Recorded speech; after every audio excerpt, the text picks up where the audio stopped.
In the latter part of 2020, Newsweek magazine reported a religious survey conducted by a Florida-based nonprofit organization. Though the sample size was not the largest in the world, a little over 3,000, it was still at least 3 times greater than the average political poll, which is often somewhere between 500 to 1,000. What did the survey show? Among other things, it revealed that 52% of those polled in the United States indicated that Jesus was a great teacher, but he was not God. What's more, another 12% were unsure, meaning that a total of 64% of Americans believed Jesus was not God or were unsure. Only 37% of the Americans surveyed strongly or somewhat agreed that Jesus was God. If this poll even remotely reflects the beliefs of the approximate 330 million Americans, it seems clear that the U.S. is quite divided over who Jesus was and is. While on earth, Jesus asked pointed questions to various ones about his nature. To his disciples, he asked, "Who do men say that I, the Son of Man, am?" To his enemies, he asked on one occasion, "What do you think about the Christ? Whose son is he?" To a man whom he had just healed of blindness, Jesus asked, "Do you believe in the Son of God?" What a person thinks about Jesus is important, eternally important. To be saved, the Bible indicates that we must come to learn who Jesus is, and we must come to believe who he is. Was he merely a great teacher? Or is he God, the great I Am, the eternal creator of the universe? First, logically speaking, the question of whether Jesus was a great teacher or God is actually illogical. If I told you that I was the President of the United States of America and really meant it, you would know simply by using common sense that I was a liar, I was delusional, or I really was the President and was telling the truth. Likewise, if Jesus was a great moral teacher, then he must also be God, because that is what he and the Bible writers claimed he was. On the other hand, if he wasn't God and yet claimed to be, then he was either a dreadfully dishonest teacher or one very delusional soul. As the noted 20th century British apologist C.S. Lewis clarified, either this man was and is the Son of God, or else a madman or something worse. You can shut him up for a fool. You can spit at him and kill him as a demon, or you can fall at his feet and call him Lord and God. But let none come up with any patronizing nonsense about his being a great human teacher. He has not left that open to us. He did not intend to. Where exactly did Jesus, the great teacher, claim godhood?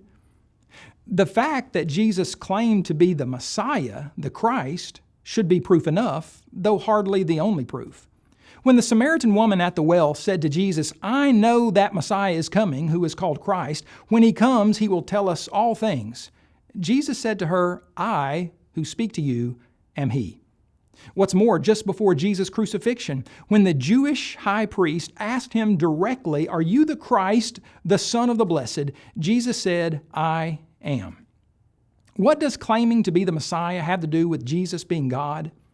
Simply that long before Jesus appeared on earth in the form of man in the first century, the Old Testament foretold his godhood. In approximately 700 BC, Isaiah prophesied about many things concerning the Christ, including that the government will be upon his shoulder, and his name will be called Wonderful Counselor, Mighty God, Everlasting Father, Prince of Peace. The Messiah, Isaiah wrote, would not only be the Prince of Peace and the Wonderful Counselor, but also Mighty God and Everlasting Father, or Father of eternity.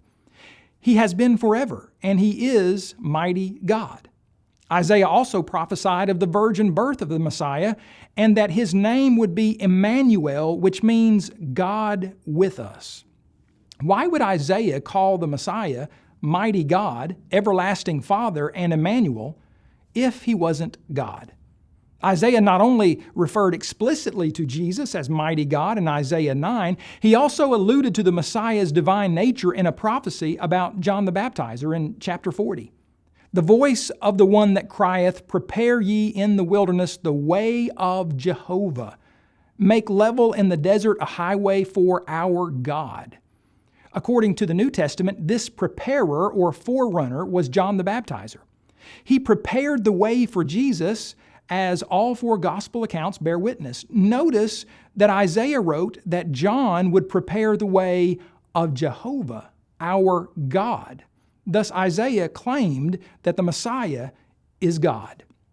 Truly, long before the Christian age, even long before the virgin birth of Christ, the prophet Isaiah provided inspired testimony of the nature of Christ. He is Yahweh, mighty God, Emmanuel, God with us, everlasting Father, the Alpha and the Omega, the beginning and the end.